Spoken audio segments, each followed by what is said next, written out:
Olá! Hoje o antagonista entrevista a economista e ex-diretora do Programa de Desestatização do Ministério da Economia, Marina Helena. Muito obrigado pela entrevista, senhora Helena. Obrigada a você, Breno. Obrigada a todos. A senhora que trabalhou no governo para reduzir o tamanho da máquina, também fez estudos sobre a questão administrativa dos servidores da União, né?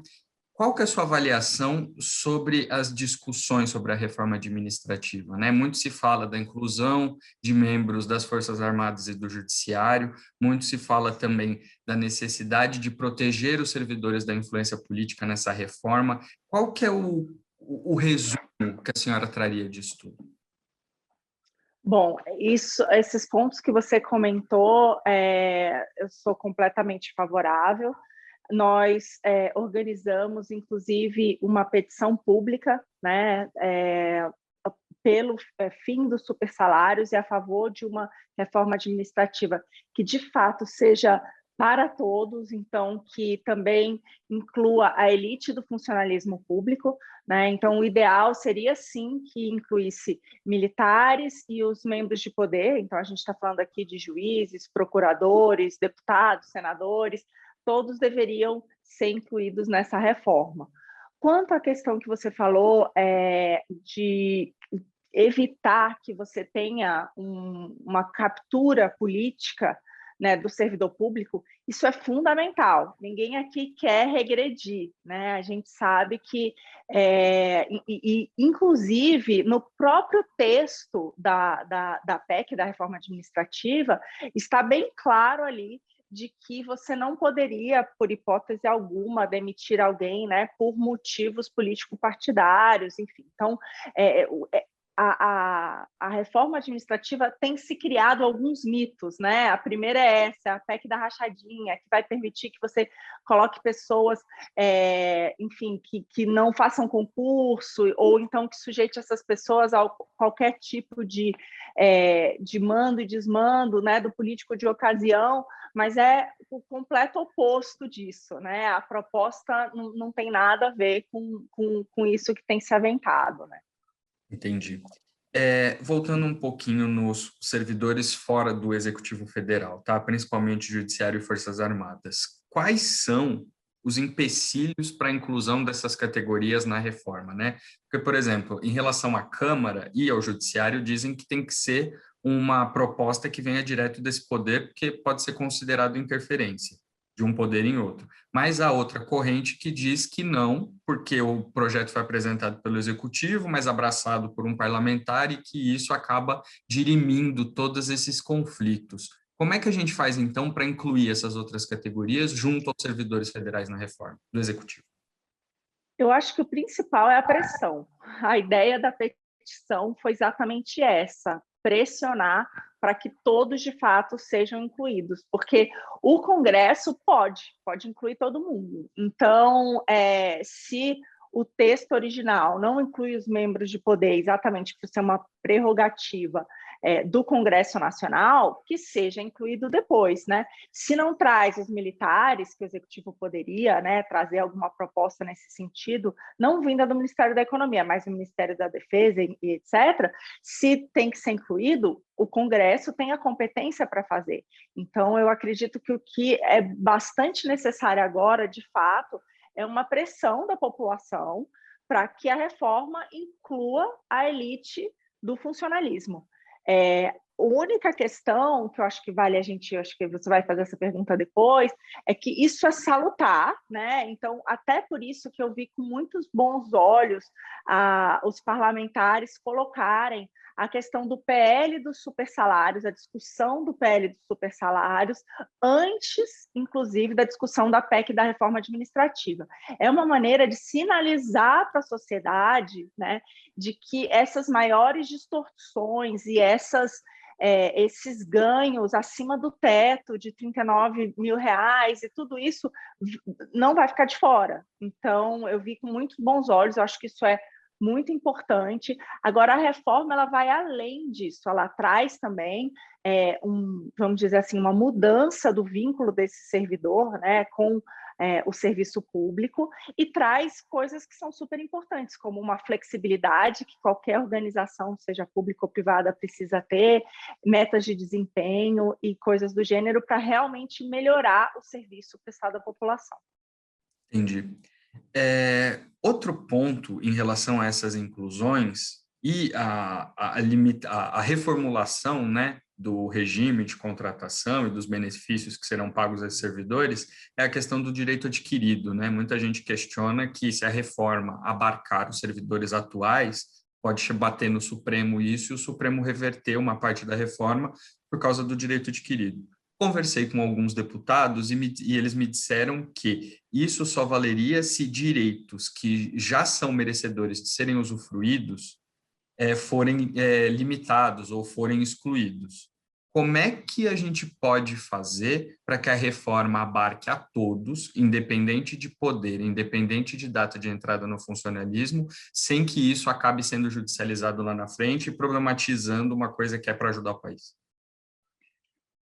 Bom, isso é um problema grave do Brasil, né, Breno? Bem grave, que é exatamente essa questão das nossas regras, né? A gente tem várias esferas, aí a gente tem aquela questão sempre do que é legal e do que é moral também, né? Então, eu acho que como sociedade a gente tem que colocar, enfim, pensar o que é o certo e o que é errado e pressionar, né? Então, eu escutei também muito isso, por isso até que a ideia aqui da reforma administrativa é para os novos entrantes. O ideal seria que sim, também incluísse quem já está lá. Alguns argumentam, por exemplo, que a questão da isonomia, você tratar diferente quem entrou, né, há 2 anos atrás de quem está entrando hoje, isso também pode ter problemas, né, na justiça. Então, você vê que é uma loucura. Quem acaba, no final das contas, pagando o pato somos nós, pagadores de impostos, e quem acaba tendo um atendimento muito a desejar, né? Então, é complicado, mas eu não vejo isso como um grande empecilho. Inclusive, apesar da questão dos vínculos, de fato, ser mais complexa de valer para os servidores que já ingressaram antes, porque seria uma espécie de quebra de contrato, outros componentes da reforma poderiam, sim, abranger esses servidores. Por exemplo, tem uma questão de você fazer critérios de metas e avaliações, né? Já teve uma alteração da Constituição que permite isso em 98. Então, tem um entendimento de que todos que entraram a partir dali, essa regulamentação poderia servir para que você tivesse essas metas e avaliações de todos, que é muito razoável, né? Que você tenha critérios. Aqui a gente está falando, de novo, de critérios técnicos de metas e avaliações, mas se aqueles técnicos recorrentemente não forem, aquelas metas não forem alcançadas, você teria um mecanismo aí para uma demissão por justa causa, que hoje em dia a gente sabe que é praticamente impossível que isso aconteça no serviço público. Então, apesar de não ser tão claro que vai entrar todo mundo, quem já estava, tem várias coisas que estão ali na reforma que permitem, sim, mudar, eu acho, que o mecanismo de incentivos para o serviço público, inclusive para os servidores atuais. Entendi. Você comentou bastante, desde o início da nossa conversa, sobre a avaliação dos servidores, né? A gente pode, e muito criticam os servidores pelo trabalho prestado. A gente pode dizer que o trabalho prestado pelo funcionalismo, ele é ruim por conta dos servidores ou ele é ruim porque falta avaliação e planejamento? Com certeza, porque falta os incentivos corretos e avaliação e planejamento, né?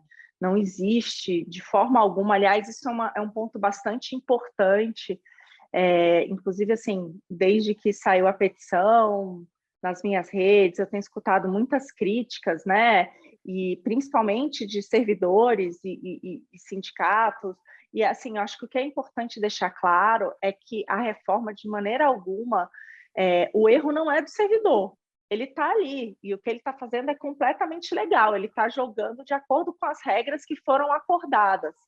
A dúvida que eu acho que merece ser trazida é se, como sociedade, a gente concorda com essas regras e se esses conjuntos de incentivos são os mais adequados para os dias de hoje. Uma das questões é exatamente de você conseguir demitir, por exemplo, por uma obsolescência da função. A gente ainda tem datilógrafo, a gente ainda tem operador de telex, a gente ainda tem ascensorista, piloto de elevador mesmo. Então, assim, que são funções que não existem mais. Aí você pode dizer, pô, mas puxa vida, a pessoa já prestou um concurso, coitado, mas essa é a melhor alocação dos recursos públicos, né? Essa é a melhor alocação que você faz. Então, hoje, nenhuma organização, seja pública ou privada, deveria se comprometer, né, com uma contratação por 4 décadas de um funcionário, porque a gente sabe que as funções que são necessárias hoje não são iguais às que serão amanhã. Tudo está mudando muito rapidamente. Então, é razoável para a população que é servida, né, que paga e que está recebendo esse serviço público, ela já está amarrada em contratos tão longos. Então, eu acho que esse é um dos pontos mais importantes da reforma. Hoje a gente tem um gasto por ano de mais de 8 bilhões de reais, com 69 mil funcionários públicos apenas do governo federal, que são de profissões extintas. Então, e aí, de novo, tá, mas a pessoa fez, mas como sociedade isso é razoável? Lembrando, a gente tem 14 milhões de desempregados, a renda do trabalhador hoje no Brasil caiu para menos de R$ 1.000, né, depois da crise. Então, a renda média. Então, assim, nós somos uma sociedade, assim, pobre. Então, faz sentido que a gente, de fato, aloque recursos que são muito escassos para isso. Então, eu acho que essa discussão também ela é bastante importante. E na questão da meritocracia e da avaliação, de novo, isso já teve essa alteração na Constituição em 98. O que essa PEC traz é uma discussão de que se você vai precisar para regulamentar de uma lei complementar, que é mais complexa, ou de uma lei ordinária. E da maneira como está na reforma administrativa, você permitiria também que os outros entes da federação, estados e municípios, tivessem maior flexibilidade para regulamentar isso. Como que vão ser esses critérios de desempenho? Então, alguns estão querendo colocar uma emenda na Constituição já definindo quais são os critérios. Mas aí, puxa vida, se tiver alguma mudança, aquilo não der certo, você vai ter que ir lá e mudar de novo a Constituição.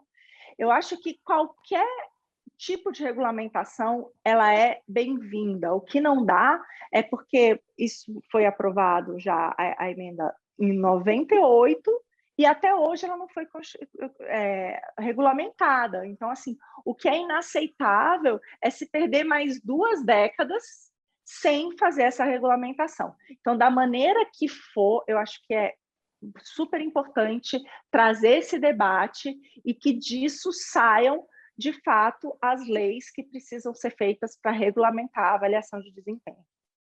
Entendi. Para explicar um pouco para a nossa audiência, a reforma administrativa ela trata do modelo de contratação de servidores federais. Depois de feita essa reforma, os estados, a partir das regras aprovadas pelo Congresso Nacional, vão ter que fazer as reformas próprias. E aí, o governo do Distrito Federal, a Prefeitura do Rio de Janeiro vão fazer as próprias reformas administrativas. Com base nessa explicação, senhora Helena, quais os pontos mais importantes? Breno, só uma coisa também que é importante. Claro. Ela, na verdade, ela precisa ser feita para abrir esse caminho também para que os estados e municípios consigam regulamentar toda essa questão de avaliação de desempenho. Então, ele também, da maneira como está hoje, é complicado. Então, ele abre esse espaço, né? A primeira porta a ser aberta, depois vão ter inúmeras mais, até a gente chegar, de fato, a um serviço público mais moderno, né? Obrigado pela explicação e aproveitando esse detalhamento que você acabou de dar, quais os pontos principais, além desse que você acabou de citar, da reforma administrativa, são mais essenciais para os estados e municípios? Porque alguns pontos da reforma vão servir mais para a União e outros vão ser mais aproveitados por estados e municípios. Você pode dizer alguns exemplos? Eu diria que, assim, a reforma, da maneira que ela está, ela é bem abrangente, tá? Ela envolve tanto a União quanto estados e municípios, né? Depois, de novo, a gente vai precisar das regulamentações de leis, né? Enfim, diversas aí. Eu acho que esse que é o problema. Hoje tem essa visão de que, por não estar escrito na PEC exatamente qual é, você deixa uma brecha para decisões políticas, mas de maneira alguma, nenhum legislador hoje iria querer voltar, né? A idade da pedra, a gente não está querendo regredir, a gente quer progredir. Então, vão ter várias regulamentações. A dúvida que se tem, e eu acho que é uma dúvida importante, é se essa regulamentação ela deveria estar na Constituição, né? Ela deveria ser obrigada a ser, então, a nível federal. Por que não dar maior autonomia para que o bom gestor, vamos dizer, um prefeito que queira melhoria ali na cidade dele, do serviço público, consiga legislar, né, levar um projeto para a Câmara de Vereadores e legislar a respeito de um bom sistema de meritocracia, né, de boas regras. Então, eu acho que a gente precisa trazer, vamos dizer assim, essa competição saudável, né, entre os gestores públicos, e o que a reforma faz é ela abre esse espaço, né, para que isso seja feito. Então, tanto na questão da avaliação de desempenho, de novo, quanto essa questão de você ter alguns servidores poderem, sim, ser demitidos em casos específicos, como o daquela função se tornar obsoleta. Então, por conta dessa melhor alocação de recursos, você poder contratar alguém por prazos determinados, né? E então vamos dizer assim, você começa a abrir certas portas para você modernizar o setor. E, de novo, isso é uma questão que já é um debate avançado, né, no mundo. Então, a gente está para trás. Se você pega os principais países hoje no ranking de avaliação de serviços públicos, eles passaram por essas reformas. Uma dúvida que eu acho que é bastante pertinente, eu tenho escutado bastante, é da questão da estabilidade, né? Então, até que ponto que a estabilidade é importante para evitar que você tenha esses desmandos políticos. E a verdade é que a estabilidade hoje, né, a política pública e a gestão, né, de pessoas mostra que ela é importante, sim, em algumas funções, normalmente em funções de quê? De fiscalização e de segurança. São aquelas funções que só o Estado pode fazer, ninguém mais. Então, por exemplo, um auditor da Receita, algum fiscal, as polícias todas, né? Então, as guardas, polícia militar, polícia civil, isso são poderes que, de fato, são poderes de Estado. Outro não pode prestar aquele serviço. Então, esses deveriam ser carreiras de Estado. Para você ter uma ideia, a Suécia, por exemplo, 1% dos servidores tem estabilidade. Inglaterra, que é um case de grande sucesso dos serviços públicos prestados, 10% apenas tem estabilidade. Então, os estudos feitos aqui levariam para um caminho parecido com esse, em que por volta de 10% dos servidores, essas carreiras típicas de Estado, sim, tivessem estabilidade, mas não todas as outras, porque aí começa aquelas dúvidas. Ah, tá, mas então como é que a gente garante a continuidade da prestação do serviço?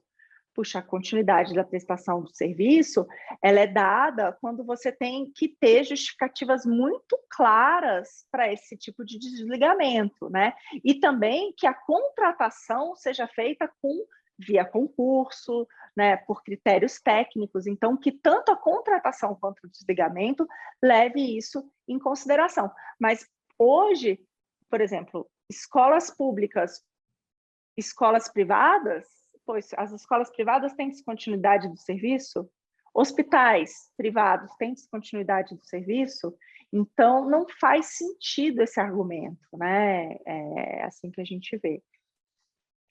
E fazendo um pouquinho o advogado do diabo, que isso é uma coisa que eu tenho percebido nas discussões sobre a reforma administrativa, tanto entre os teóricos que analisam o que está sendo discutido, quanto entre os parlamentares que discutem isso no legislativo. Muito se cita o exemplo da Suécia, o exemplo da Inglaterra, às vezes o exemplo alemão também, que são estados muito Uhum. estruturados de maneira enxuta.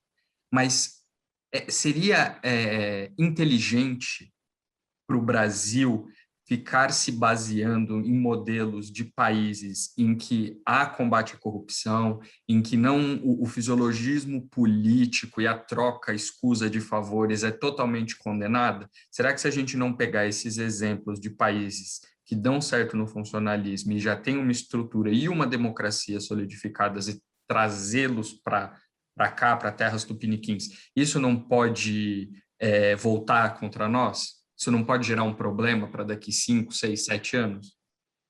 Então, Breno, eu sinto que essa é a maior falácia que existe em torno da reforma administrativa. É tentar vincular, tem até um nome pejorativo que dão para ela, que é a PEC das rachadinhas, né? Que seria como se fosse possível que tudo fosse indicação política e você poderia contratar ou demitir qualquer um a bel prazer do governo de plantão. Pelo contrário, e outra coisa, nenhum desses países funciona assim. Então, isso depende, de fato, das regulamentações. Então, assim, de fato, você precisa de métricas. Agora, eu sempre, quando a gente analisa a política pública, a gente sempre tenta obter e ver aqueles países que a gente gostaria de ser, né? Então, quais são os países com bom serviço público? O que eles fizeram, né? Então, quando a gente dá esses exemplos, de forma alguma parecendo alienado da realidade do Brasil, mas qual o caminho que a gente precisa seguir. Aliás, isso é muito importante em qualquer avaliação de política pública no Brasil. A gente vê muito pouco esse tipo de discussão, porque é sempre, mas nós somos diferentes. Médio, né? Tem boas práticas difundidas que deram bons resultados, né? E, de fato, essas práticas do funcionalismo mais moderno, elas têm tido muitos frutos, têm dado muito certo, então é a partir disso que você quer trazer. De novo, não é dar uma carta branca de forma alguma para um governo de plantão contratar ou demitir. Isso é uma fake news, entendeu? Isso é uma mentira que está sendo criada e muitos estão espalhando. Gente, inclusive, formadores de opinião, gente, né? Infelizmente, eu acho que se criou aí em torno disso alguns fantasmas que não são reais, né? De novo, precisa de mais regulamentações, mas a ideia não é voltar para trás nesse sentido. Entendi. Até dando um exemplo assim mais concreto, né? Por exemplo, um professor hoje, né? Qual que é o incentivo, às vezes, que ele tem para estar ou não na sala de aula? Eu vou te dar um número. Aqui em São Paulo, 1/4 dos professores estão com algum tipo de licença em casa. Não estou falando agora da pandemia, estou falando de antes da pandemia. Então, qual que é o incentivo do professor, do gestor, dele estar?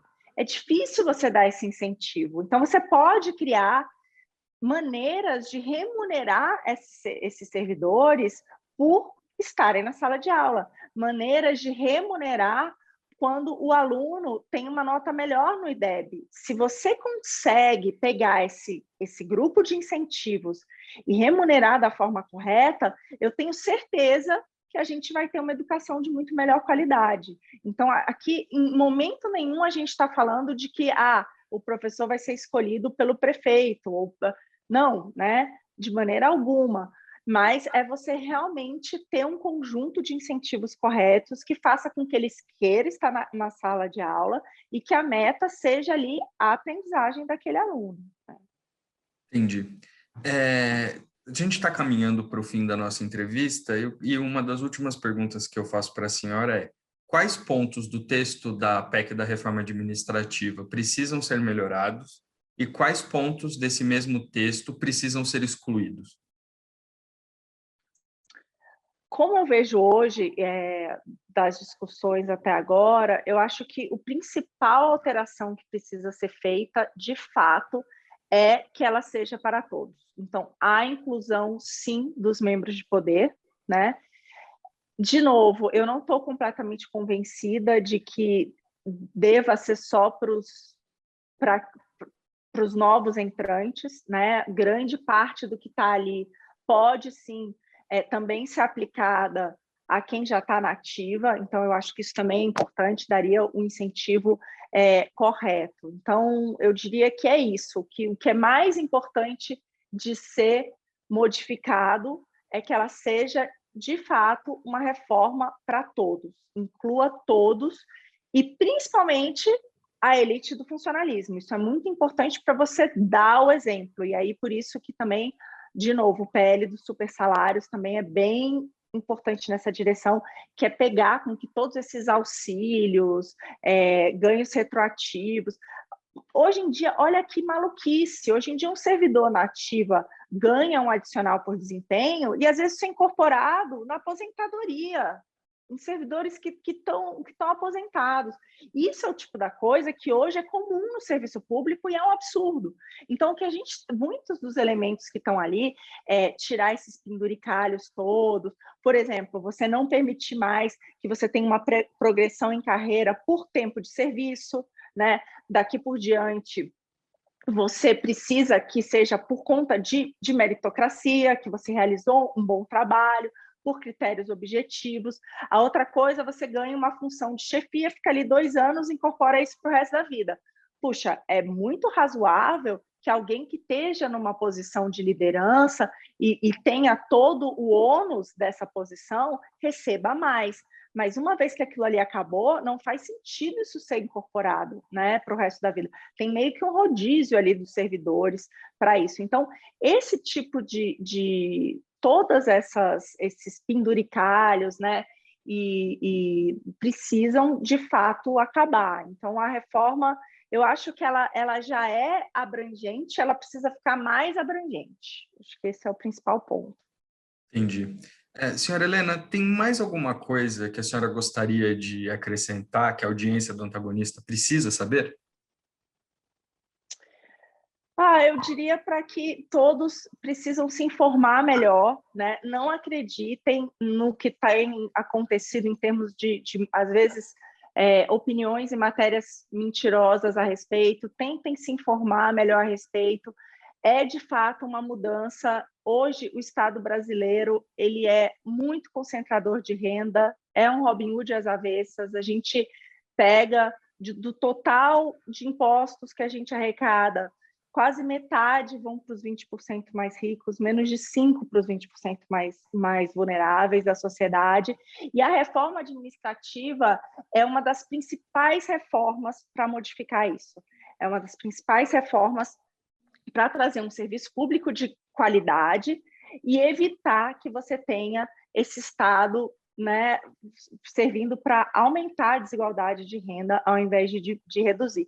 Então, não caiam em fake news, procurem se informar direito e pressionem, porque para ter essa reforma mais abrangente, ampla mesmo, que inclua todos e a elite, a gente precisa pressionar. E quem tiver interesse, a gente tem essa petição que a gente criou, tem um site que é brasilsemprivilegios.com.br, e a ideia é exatamente essa, que o Brasil deixe de ser um país de privilégios. Vamos lá pressionar, que eu acredito nisso. Como sociedade, a gente tem que fazer a nossa parte. Se a gente não fizer, nada vai mudar. É isso. Obrigada a todos. Nós que agradecemos. Hoje o antagonista entrevistou a economista Marina Helena, que foi diretora de desestatização do Ministério da Economia. Obrigado pela entrevista. Obrigada a você, Breno.